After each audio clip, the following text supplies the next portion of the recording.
ஓய், என்னடி பாக்குற? உனக்கு ஒண்ணு தெரியுமாடி, லிவியத்தான் அப்படிங்கிறது கடலுக்குள்ள வாழுதான். சரி, வாழட்டும். அப்புறம் அது இவ்வளவு பெருசா இருக்கும். உனக்கு ஒண்ணு சொல்லவா? அது மட்டும் வெளிய வந்துருச்சுன்னா இந்த உலகமே அழிஞ்சிருமா, தெரியுமா? இப்ப எல்லாரும் அதை பத்தி தான் பேசுறாங்க. அது கூட தெரியாது உனக்கு? அது ஒன்றும் ட்ரெண்டிங் நியூஸ் இல்லடி. ஏன்டி இப்படி பேசுற? அது ஒரு பாம்பு தானே, அது பாட்டு கடலுக்குள்ள தூங்கிட்டு போகுது. அதையே போய் எழுப்புறீங்க? நான் சொல்றது கேளு. இந்த சம்மருக்கு ஷின்சான் படம் ரிலீஸ் ஆக போகுது. அத நாங்க பார்க்க போறோம். அடி பாவி, நான் எவ்வளவு சீரியஸா பேசிட்டு இருந்தேன், நீ கார்ட்டூனுக்கு போயிட்டியேடி.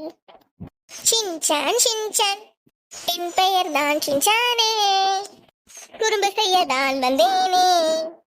நான் என்ன பேசினா அவ என்ன பேசிட்டு போறா? Shinchan Shinchan. இன்னும் போகலையா?